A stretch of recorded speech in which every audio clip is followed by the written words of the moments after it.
Coming up on this episode of Crime Scenes with Coffee Beans, a man's hatred for his mother and mother-in-law turns him into one of Australia's cruelest and most hated serial killers. Coming up right after this.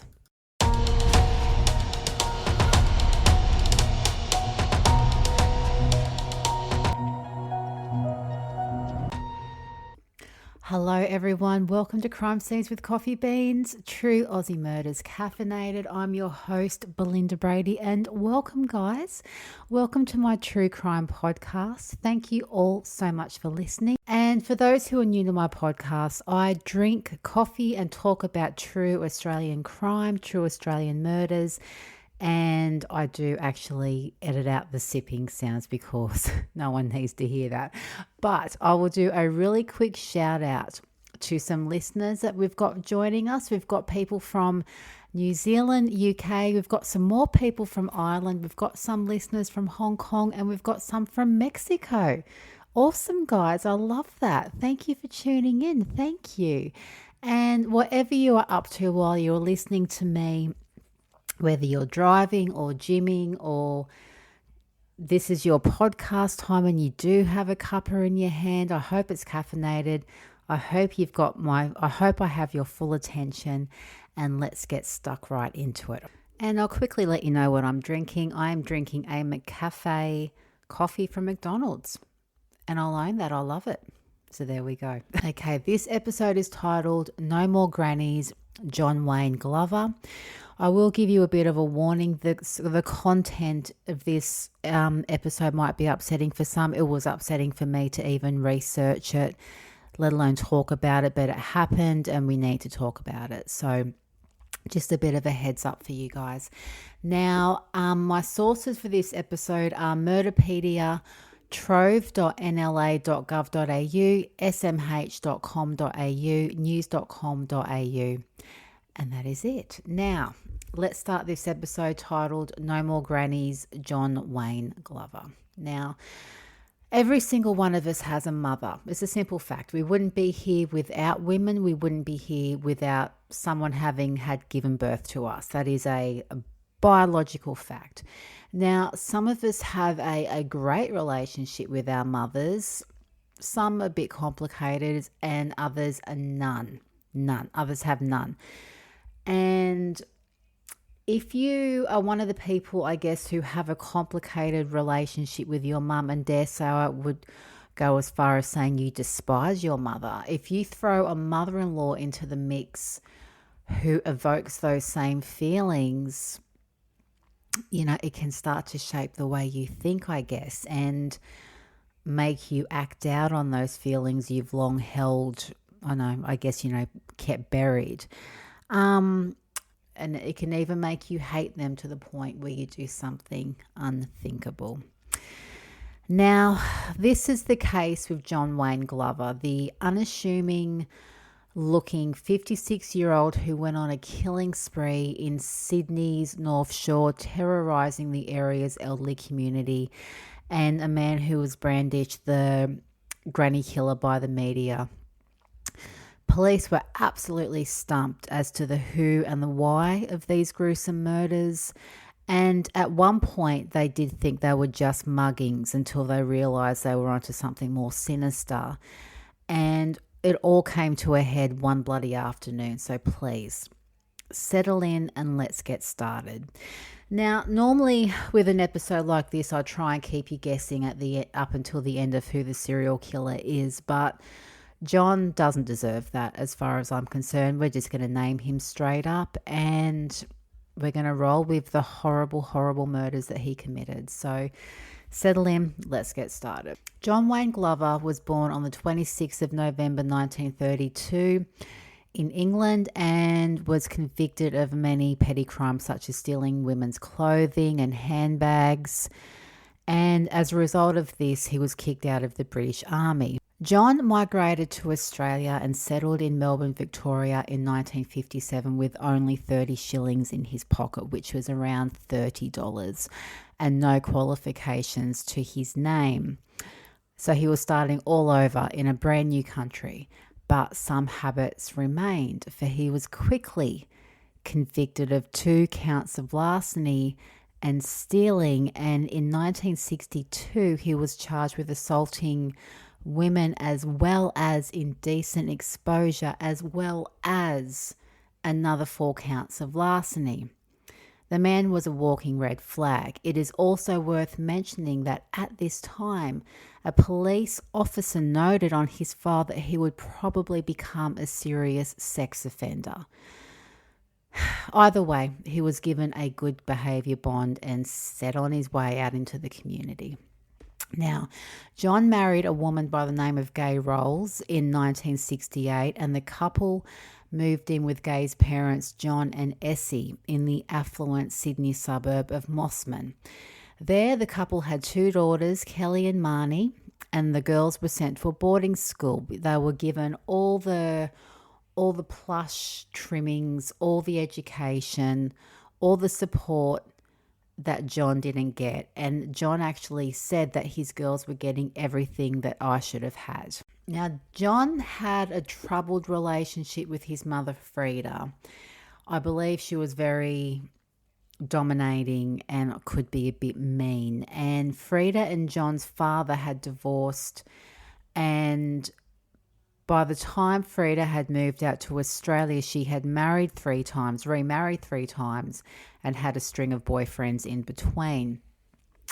In 1976, she moved to Australia, and John didn't like the new men in his mother's life, and this only added to their already strained relationship.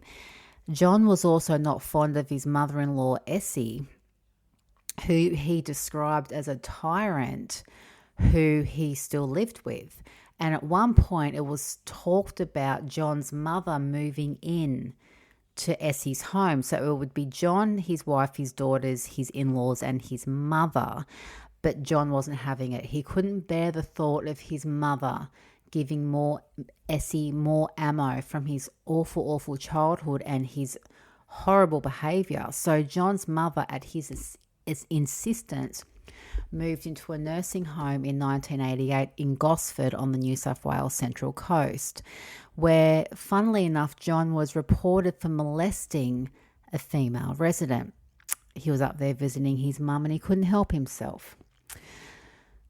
John's mother died from breast cancer in 1989, and soon after, John himself was diagnosed with the same disease, which is, of course, mainly seen as a woman's disease, but men can get it as well. And to top this off, he also developed a prostate condition which left him impotent. So this only compounded his growing hatred for women. He felt like his mother was striking him from the grave and making him suffer all over again. John was the guy you'd least suspect of hating women, let alone harboring a pure hatred for them so much he would eventually lash out and kill them. He was your average looking plump man in his 50s, grey hair, ruddy cheeks, overweight. You wouldn't look twice at the guy. And he was a salesman for one of Australia's biggest food pie companies, a company called 4 and 20, and they're still around today. And he also volunteered for the Senior Citizen Society and listed the former mayor of Mosman as one of his mates. And the two often had a drink down at Mosman RSL, which is also known as Mosman Return Services League. So, he was well known, well liked in the Mosman community. And like I said, you wouldn't look twice at the guy. You wouldn't think he was a threat. But he was a ticking time bomb. And he was waiting to go off, and go off he did, with an event he later described as the start of it all, kicking off his murder spree. On the 11th of January 1989, John saw 84-year-old Margaret Todhunter walking alone along a quiet road in Mosman, a road called Hale Road. Now, John drove past her and saw her walking quietly along and saw his opportunity to strike. He parked his car just a bit ahead of her, and after checking no one was around, he went up to the 84-year-old, punched her in the face, and took her handbag, which had $209 in it. As he ran down the street, Margaret called out, "You rotten bugger," And police put the attack down as a mugging. And, they were and they still are a daily occurrence. And it appeared at the time that Margaret was a victim of bad luck. And they told her there was little hope of catching her attacker. Meanwhile, John was down at Mosman RSL drinking and gambling away the money he stole off her.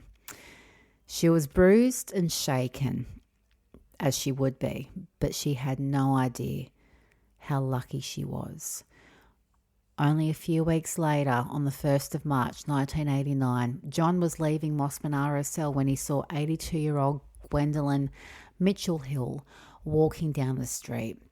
She was walking slowly and aided by a walking stick. He parked his car, grabbed his hammer, and followed the petite elderly lady as she was walking into her retirement village. But she never made it to her front door as John struck her over the head with his hammer from behind, bringing her to her knees. He continued hitting her over the head and body, breaking several ribs in the process. He grabbed her bag and ran, leaving Gwendolin to die in her pool of her own blood. And two schoolboys on their way home came across a Gwendolin trying to crawl her way to help. They called authorities, but Gwendolin died of her injuries, making her the first of the granny killer victims. John fled the scene with a whopping $100 that he stole from Gwendolin. And he lived it up at Mosman RSL with that $100. Now, neighbours also cleaned the crime scene, believing that the poor woman had fallen and therefore removed any forensic evidence for the police. Now, police were absolutely baffled. They thought maybe it was a mugging gone wrong, but it would only be 6 weeks before they knew they were dealing with something much, much worse. On the 9th of May 1989, 84-year-old Lady Winifred Ashton had a busy day. She had attended a medical appointment, popped into Mosman RSL and did some groceries before heading home at around 2:30 p.m. Now, she stopped at her mailbox to check her mail before heading into the foyer of her apartment. Now somehow she appeared on John's radar and he followed her, where he attacked her from behind. He threw her to the ground and dragged her into a rubbish bin storage area.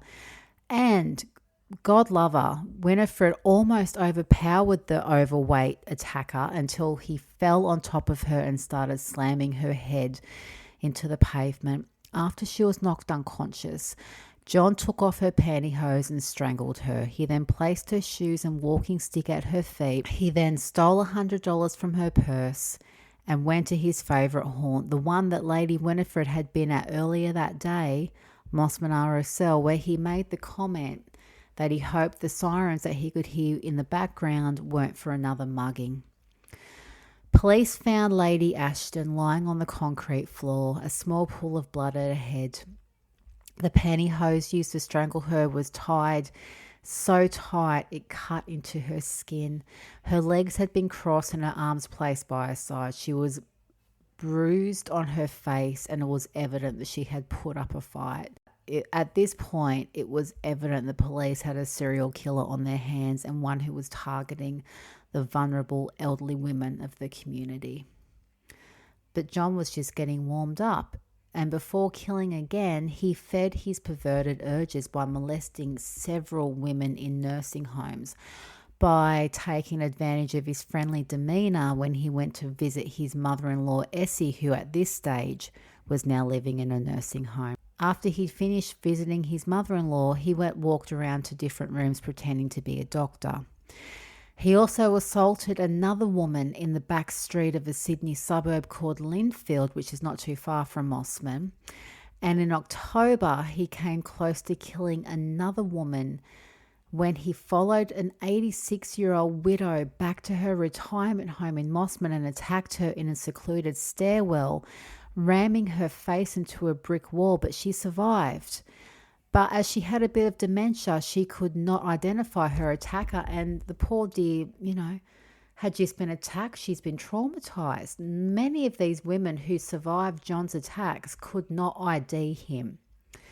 And yet again, the crime scene was hosed down by well-meaning neighbours, washing away any forensic evidence. John killed again only days later on the 2nd of November 1989 when he approached 78-year-old Dorothy Benke, who was walking along a quiet back street in Lane Cove, only about 10 k's away from Mosman. The two had a chat, and John offered to carry Dorothy's groceries home for her, which she gladly accepted. She invited him in for a cup of tea, to which he declined. And amazingly, John left Dorothy in her home, but on the way back, so he didn't attack her. He actually helped her with her groceries, but there was something about this elderly woman that made him decide not to kill her. But on the walk back, along that same laneway, he passed another elderly woman on her way home and took his lost opportunity out on her. Margaret Perhoot, 85, was in the wrong place at the wrong time when she passed the granny killer on her way home from grocery shopping. And he hit her several times from behind when she passed him. When she collapsed to the ground, he hit her again, rearranged her clothing and shoes and walking stick, and took her handbag. No one saw or heard a thing until a schoolgirl discovered Margaret's body on the walk home from school. Initially, she thought it was a pile of clothes that someone had dumped until she got closer and saw that it was this 85-year-old's body. Yet again, and unbelievably, neighbours washed down the crime scene, again washing away any forensic evidence. And John spent the $300 he stole from Margaret down at the Mosman RSL. Unbelievably, John struck again only 24 hours later. On the 3rd of November 1989, 81-year-old Olive Cleveland was sitting on a bench just outside of Wesley Gardens Retirement Village, where she lived in the beautiful suburb of Belrose, where she struck up a conversation with the portly John, who just happened to be in the area. Now, when Olive became uncomfortable, she got up to leave, but John followed her, forcing her down a ramp into a secluded side lane. There he hit her repeatedly and rammed her head into the concrete before taking off her pantyhose and tying them tightly around her neck. As usual, he rearranged her clothing, shoes and walking stick and took a whopping $60 from the 81-year-old before fleeing. Yet again, and I'm sure you are getting as frustrated as I am with this, Olive's death was attributed to a simple fall by, I guess, well-meaning bystanders who washed the scene off, therefore washing away any forensic evidence. John had gotten away with it yet again. Now, the media coverage was absolutely intense. I remember this because I remember when these murders were happening, and my grandmother, God love her, was worried that he would come to our area because we weren't too far away from where these murders were happening. And I was like, no, Nan, he's not going to come here. Turns out he was in the area and he is a suspect for an unsolved murder, but I'll get into that a bit later on. But I do remember the media coverage was intense. Elderly people felt unsafe. They felt like they couldn't leave their homes. They felt like they couldn't answer their door. He had unleashed a reign of terror and fear on the elderly in this community, and it was heartbreaking. It was horrific. Now, the state government had a reward for any information leading to the capture of the granny killer, and at this stage it was at $200,000. All the media coverage, all the police conferences was for nothing, because only 3 weeks later, on the 23rd of November 1989, John was sitting in the Bona Vista Hotel Mosman when he saw 93-year-old widow Muriel Falconer walking past with her shopping. He went to his car, which was parked opposite the police station, would you believe, got his hammer and followed Muriel to her home. and waited until she had walked inside her apartment, where he followed her, putting his hand over her mouth. He then hit her over the head and in the neck with his hammer, which made her fall to the floor. He began to take off her pantyhose, but she was still conscious and calling out for help. So he struck her with the hammer again several times until she stopped. He then tied her pantyhose around her neck and strangled her. He rearranged her shoes as he did and left with the $100 he took from her purse. Sadly, Muriel wasn't discovered until the next day by a neighbour who had a spare key and went in to check on her because he hadn't seen or heard from his neighbour. But unlike before, no one had actually gotten in there to wash away any crucial evidence, and the crime scene was intact, and the police hit the jackpot because they found a bloody shoe print, and a neighbour saw someone the day before who they thought police would like the description of. A chubby, middle-aged man with grey hair. Finally, they had some forensic evidence and a suspect. But it wouldn't be too long before John's own doings would undo him. But it wouldn't be too long before John started to bring himself undone. On the 11th of January 1990, John was in Greenwich Hospital, which is in not too far from Mosman, still in the Mosman area, on his pie round where they would deliver pies, or take orders, etc. And while he was dressed in his work uniform, he visited the palliative care ward. There he went into the room of 4 elderly and sick patients and asked one 82-year-old, a woman by the name of Daisy Roberts, if she was losing any body heat, and then pulled up her nightgown and indecently touched her. Daisy panicked and called out for help, in which a nurse came running and found John in her room. When confronted, he took off, but not before this quick-thinking nurse was able to get his car rego and notify police. Now, hospital staff were also able to ID John, as he was at the hospital regularly on his, pie run, as well as Daisy being able to ID John from a photo police showed her. They had him linked. He was linked to the assault, but not the murders. Now, for whatever reason, the police did not give the police investigating the murders, hey, we've got this guy who's just been ID'd as assaulting an elderly woman, you might want to look at him.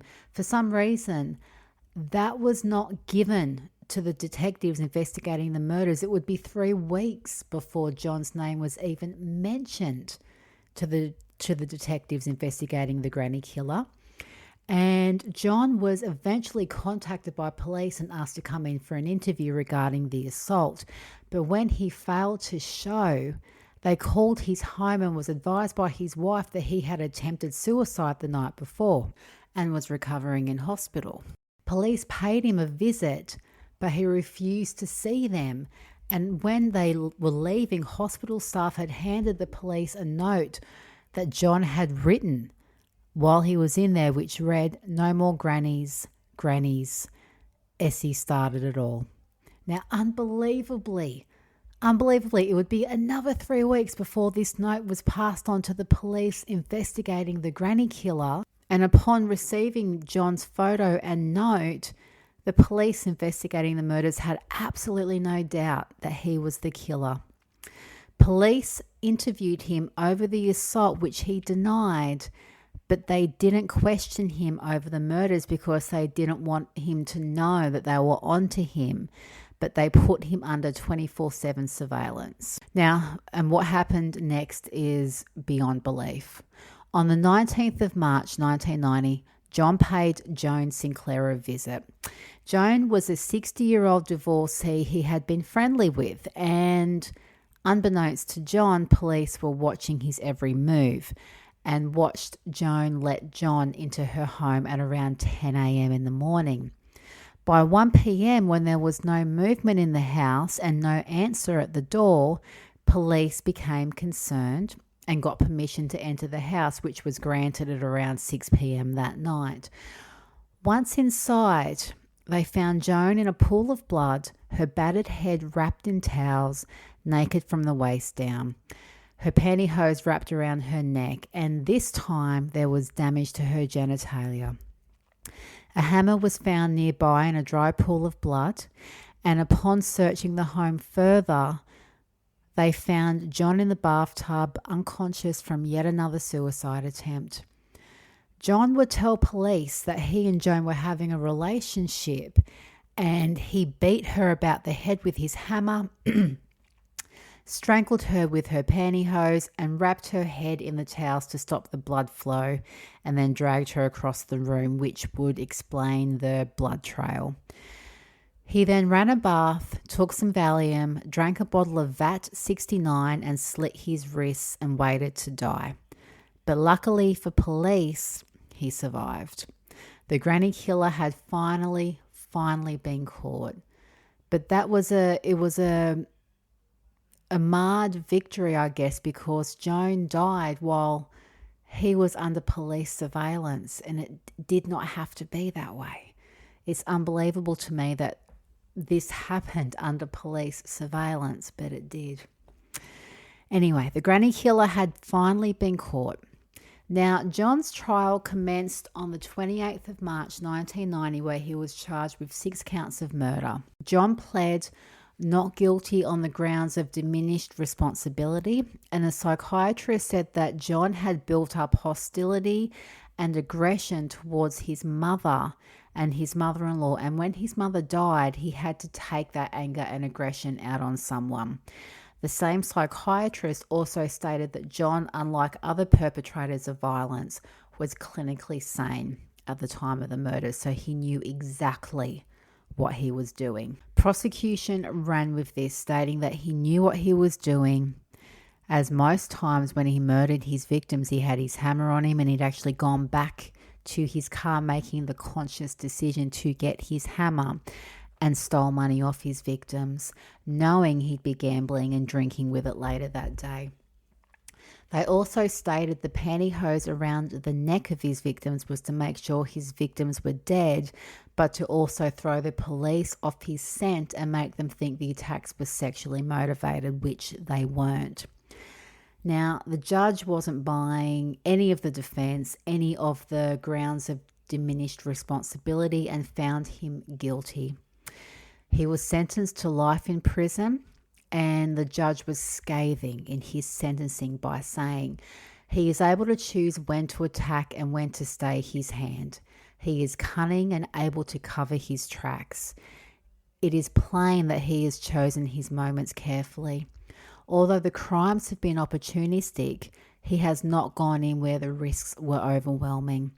I have no alternative other than to impose the maximum available sentence, which means that the prisoner will be required to spend the remainder of his natural life in jail.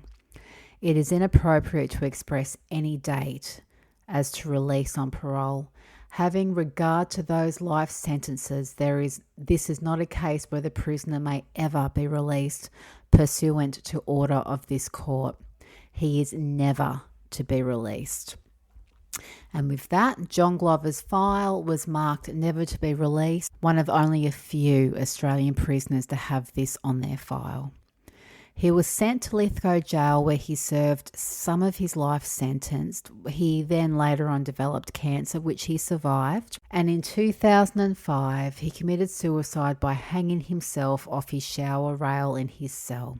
The granny killer was dead, leaving behind more questions than answers, and ones we'll probably never have the answer to. John was the suspect in several more unsolved murders and attacks, ranging from the Central Coast in New South Wales to Sydney, and just before he died, he gave one of his only visitors a sketch that he had drawn. It was the sketch of a park in which there were palm trees.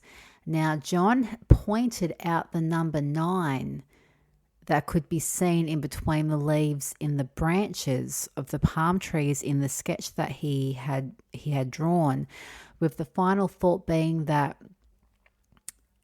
is the total number of murders he committed.